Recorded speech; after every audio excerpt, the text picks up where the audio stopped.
here that just means the additive inverse of -4. It could also mean a multiplicative inverse if you had some number in front of the absolute value.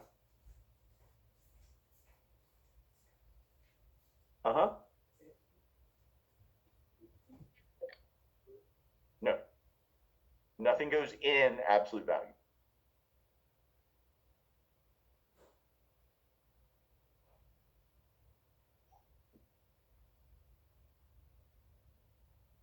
Once we have absolute value is either equal to, or in this case, absolute value is less than, greater than.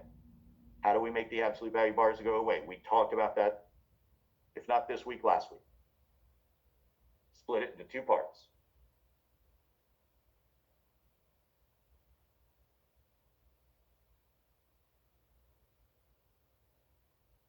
What is the conjunction? If absolute value is less than 5, it's an and statement. 1/2 of the problem is simply going to look like the original question, just without the absolute value. But when we go to consider the distances to the left of 0, when we go to look at those negative values, what is the small little step that most people are going to forget? Pardon?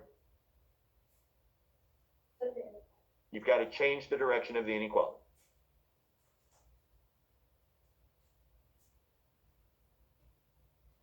At the time, we would say, those of you who are remembering that if you multiplied an inequality by a negative number, or if you divided an inequality by a negative number, that's when you're supposed to change the direction. Think about taking that 5 and multiplying it by a -1. If that's the reminder that you need to change the direction of the inequality, then so be it. Pardon? If it's an inequality, yes. If it's an absolute value inequality, yes. So now we just have two inequalities to solve. Additive inverse, multiplicative inverse.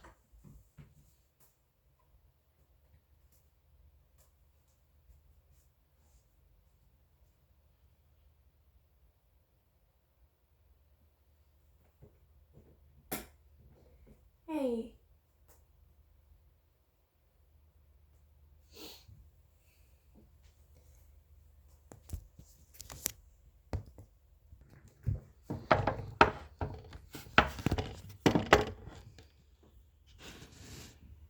On the heels of what we did yesterday with the quadratic inequalities, what is my final answer?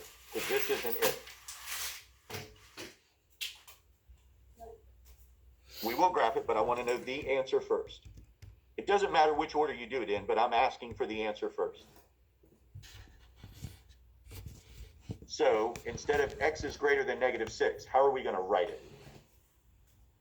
-6 is less than x,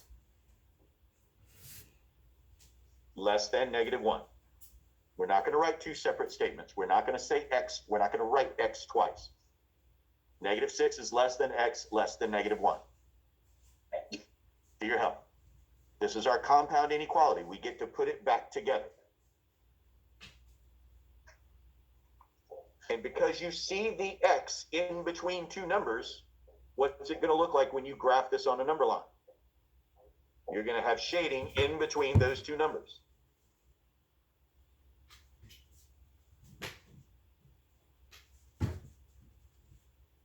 What kind of circles? Open.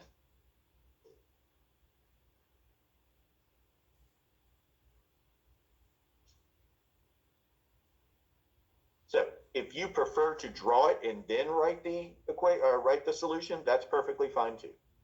I would hope you could go either way. That your comfort level in stating the answer doesn't rest on drawing the picture, or your ability to draw the picture doesn't rest on you being able to say the solution. I want you to be comfortable doing it in either order.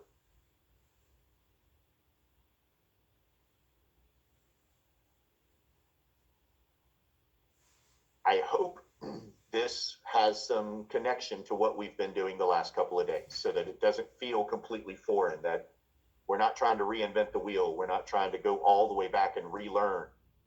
We're instead seeing how things connect.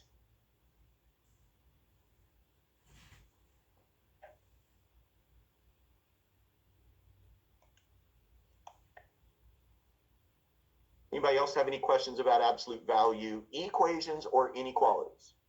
So we can just kind of talk about this topic so that we're not just hopping around. Yeah. Right, so absolute value inequalities, the conjunction is based on how we read the question. And I tried to emphasize it as I was reading it to you, right? The absolute value being less than a number. That than, if you emphasize it, is supposed to sound like the word and. On the other hand, let's see. From that same page, if you look at question A, the absolute value of x minus 2 is greater than 3. If you emphasize greater, it's supposed to sound like the word or. So that's how we know this is, we'll use an or conjunction here.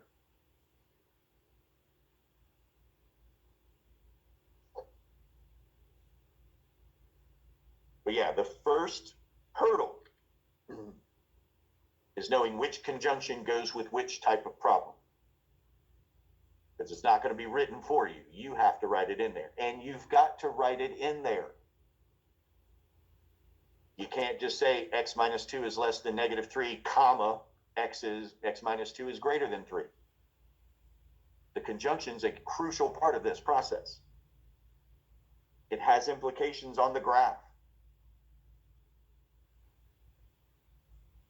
So we did this exercise in 6th period, just to test understanding of and or. I'm going to give you a statement. You tell me if it's true or false. I'm 5'6", or I'm a millionaire. True or false? I'm 5'6", or I'm a millionaire. True or false? Yes, you can. I'm telling you now I'm 5'6", I'm short. I'm 5'6", or I'm a millionaire. True or false? It's true. When you use the or conjunction, I only need one condition to be met. I don't care what you put after it. I'm 5'6", or I'm a millionaire, or I drive a Lamborghini, or I live on Highland Road, whatever you want to put. The fact that I'm 5'6" doesn't matter what else follows. It's a true statement. I only need one condition to be met. I'm 5'6", and I'm a millionaire. Now that's false, because I need both of the conditions to be true at the same time.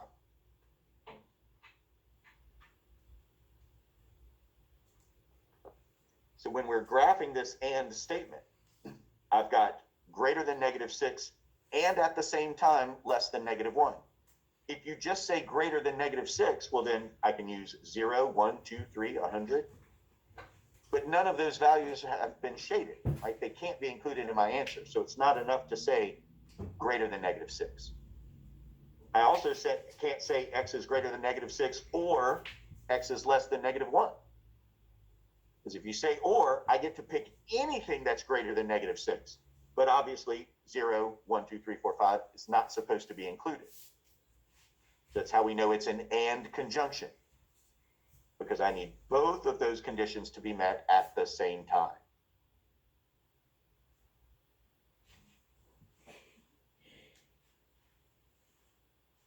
Or has a lot of possibilities and is pretty restricted.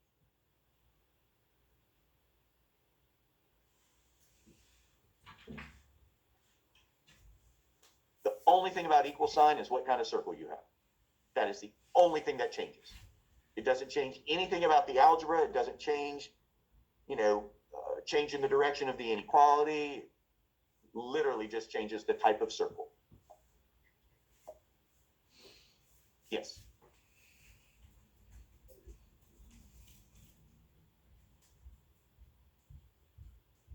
That has nothing The circles have nothing to do with and ors. The inequality, the direction the inequality is facing is what tells you it's and or. Absolute value being greater than a number is an or statement. Absolute value being less than a number is an and statement. Has nothing to do with the or equals to part. So this means there are two equation, there's no and/or. Oh, for an equation, Yes. it would be an or statement. Okay. Because the two numbers that you're getting can't be true at the same time. Think about what we've done with quadratic equations since Thanksgiving. When we wrote our answers, we said x is equal to or x is equal to. Again, I hope we see a connection between solving quadratic equations and solving absolute value equations. There's also a connection between absolute value inequalities and quadratic inequalities.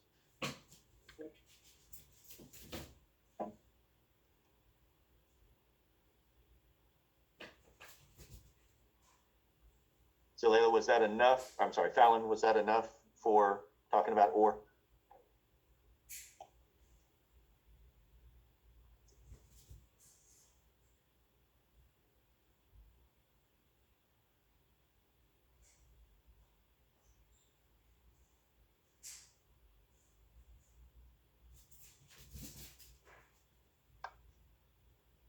Anything else about absolute value, inequalities, or equations? Yeah. Inequality, I don't know. 12. Is it the same page that I'm looking at? What's the first one that you posted out on the question? First one.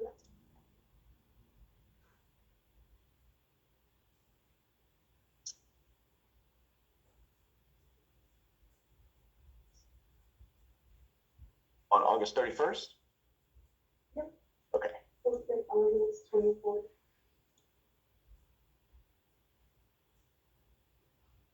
Was that the Hurricane Laura week? Okay.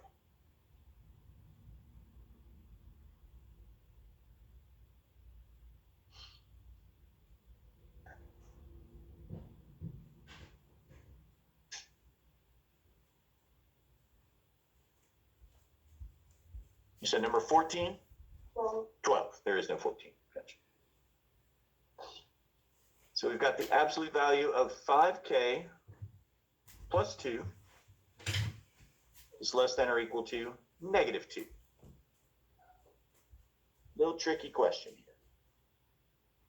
Because if you're not careful, you'll just start going through your process.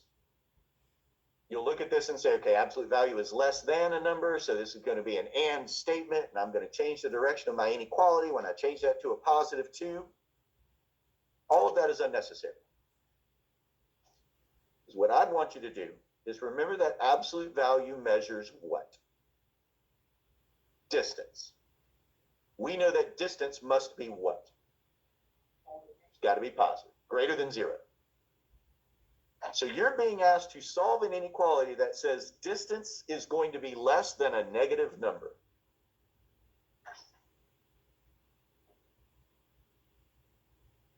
Distance less than a negative number. What'd y'all just tell me about distance? It's got to be positive. So how is it going to be less than a negative number?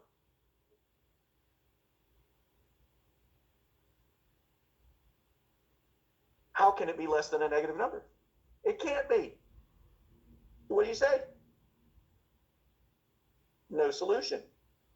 Prime is only applicable if you're being asked to factor something that can't be factored. That's the only time you get to say prime. Or what?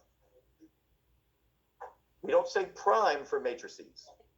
We'll get to that.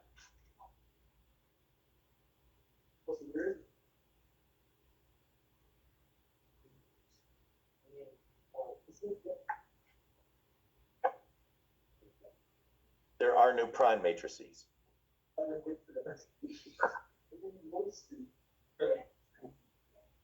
Of course not. Now let's look at number 11, right next to it.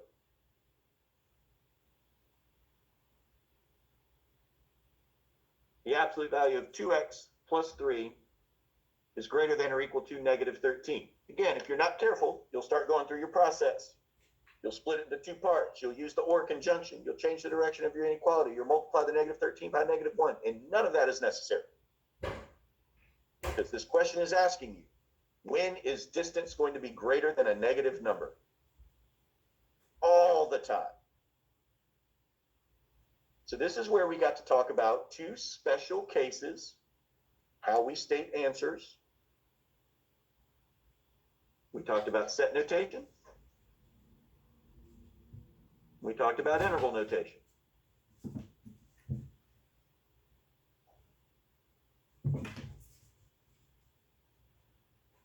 Interval notation's the easy one. Think of the number line and think of what would be shaded. If everything is an answer, how much of your number line is going to be shaded? All of it.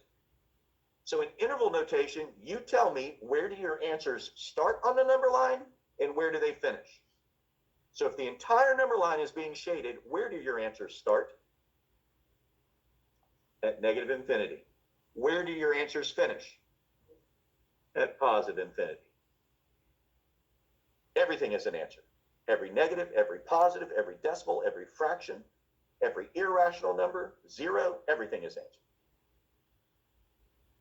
Well, if everything is an answer, what is the set of numbers that includes all of them? The real numbers for right now.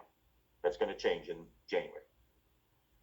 So set notation has a very, very specific look. We have the braces. That means the set of. You then have to put in the braces which variable you're solving for. What's the variable in question 11? X. We then have a colon. That translates literally as the phrase such that. You're about to tell me what's true about X. And if X can be anything, that means you get to pull any number that you want from the real numbers. So we get this weird looking kind of rounded E, and we've got a capital R with an extra line on it. What you don't do is tell me infinite answers. I don't want to say I'm never. I'm not likely to ever ask you how many answers there are. I want to know what the answers are.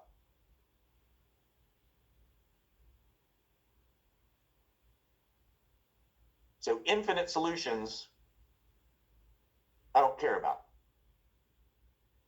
On that systems spiral, there was a question where a lot of you just told me infinite solutions. That's great. That's not answering the question, but thank you for telling me there's a bunch of answers. I want to know what those answers are. That's how we do it. In interval notation or in set notation.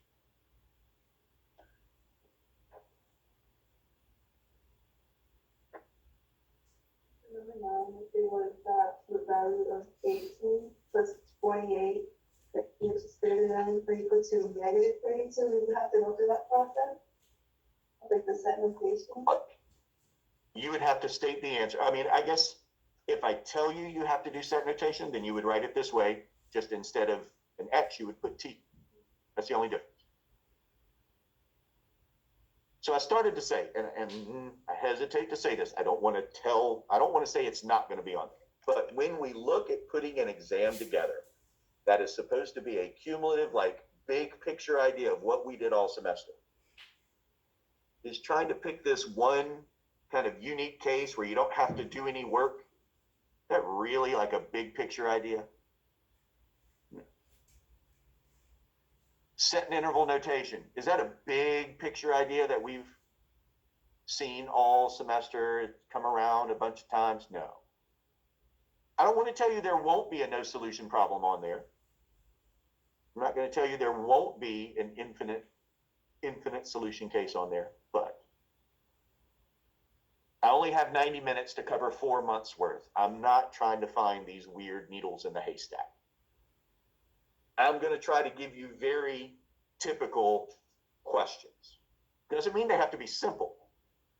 They just have to be typical.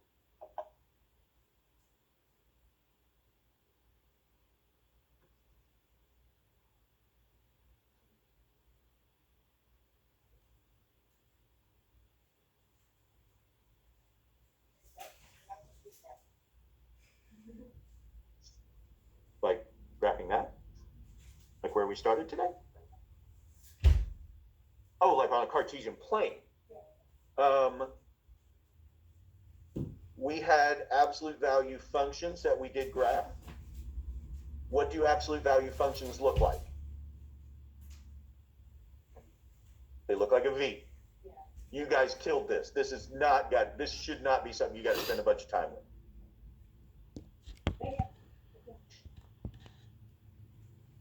Now, piecewise, you also graph. That's where you've got restrictions on the domain, and you will draw part of a function, draw another part of a function. But that's radically changing topics here. I want to stay in absolute value land until we're ready to move on. So we can solve absolute value equations. We can solve absolute value inequalities. We can also kind of put in graphing absolute value functions. We can put all of that together if you want.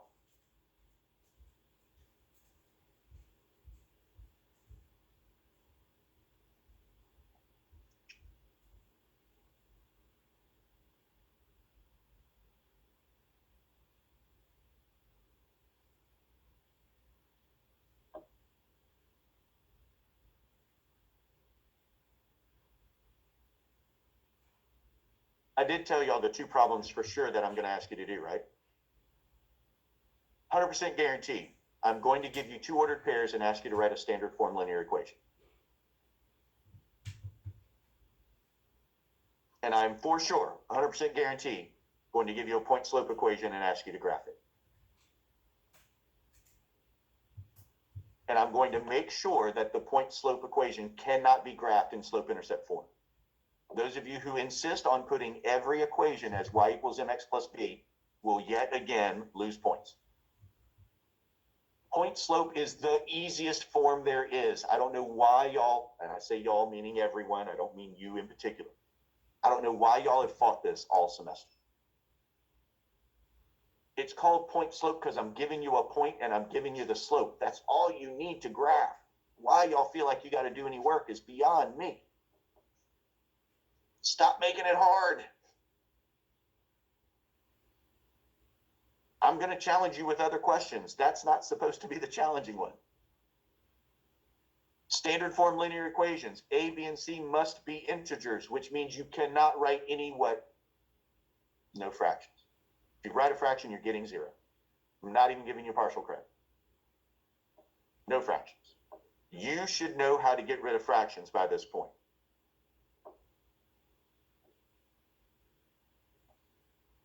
So those are two guarantees. I am for sure going to ask you about both of those. Just because it's aggravating me that we're not doing it right. And it's simple.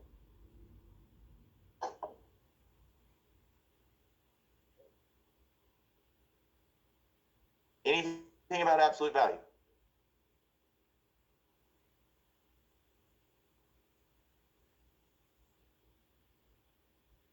Question, another topic they want to talk.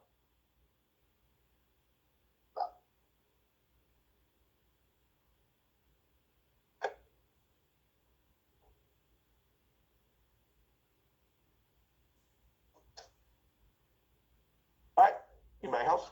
Different topic? Yeah. Can we what? Convert with standard form. Sure. Whatever you'd like.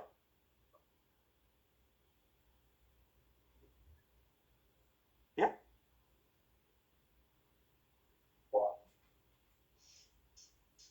Are you just making this one up, or can I tell people where to look? Okay. Dylan special. 3y plus 5 halves. Okay.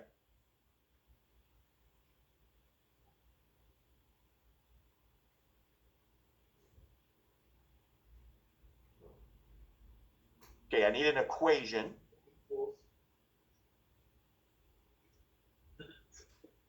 Okay, equals -2. Equals -2. Like that? Yeah. All right. Last thing, I would probably want to have two variables. So let's say -2x. Right? Because A linear equation is going to have both x and y unless we're talking about vertical or horizontal, which are interesting questions to do in standard form.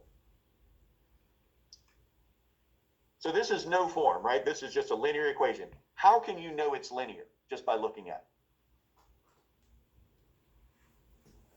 it. Exponential to the first power. All right? So first things first, we've already said, if you're going to do standard form, you cannot have what?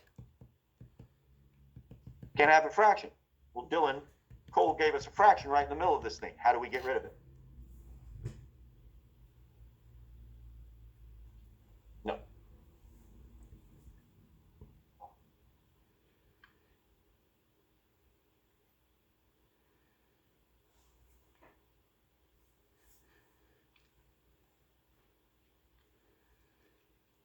How do we get rid of fractions? I see some of y'all doing it in your work the last couple of assignments, so I know you know how to do this. We're going to multiply both sides by 2. Where does that 2 come from? How do we know to multiply by 2? It's the denominator.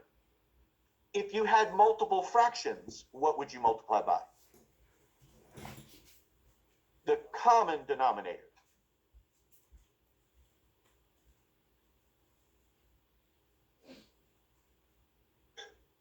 Now, my concern, some of us still cannot use parentheses appropriately, even though I've been making it a point of emphasis for more than a month now.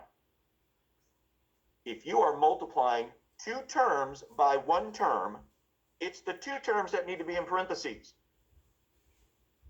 You can put everything in parentheses if you want, but that 2 does not need to be in parentheses. It's the binomial. If you're multiplying by a negative, if the negative is second, it's got to be in parentheses. Otherwise, you're telling me to subtract. Now, if you put the negative first, it's no problem. I can't be subtracting if there's not something in front of it. So when you distribute the 2 on the left-hand side, what's the result? And if you multiply negative 2x times 2, negative 4x. Now, standard form is ax plus by is equal to c. A, b, and c are integers.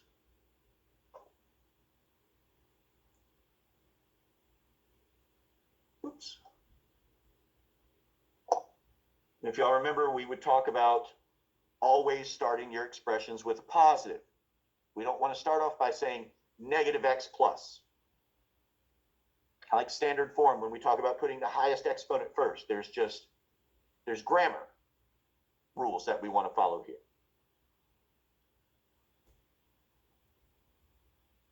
Fortunately, Dylan gave us a pretty good question here. If we do the additive inverse of negative 4x, it's going to become what? It's going to be positive. That's what we want. And I'm going to put it first. I'm not going to say 6y plus 4x. We're going to follow the grammar rules.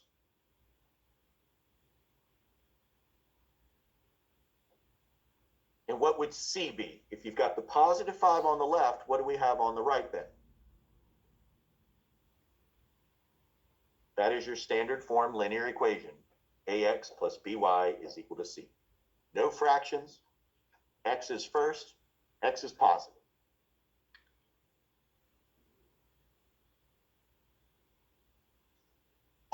Most of the issues with standard form have been with fractions. People leaving fractions in their answers, or just not even know what standard form is.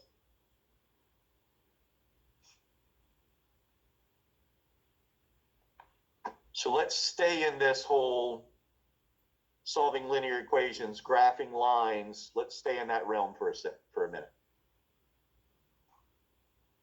Y'all want to talk about the linear spiral that y'all did a couple of weeks before Thanksgiving? That would be applicable. We're talking about graphing lines, linear equations, and so on. Linear inequalities would be fine to talk about. If you graph a line, sometimes it's dotted, sometimes it's solid. We have to test a point on either side of that line to see where we shade. That would be applicable.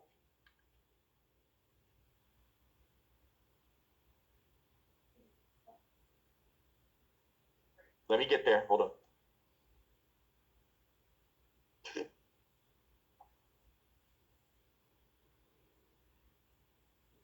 Now it's going to slow down.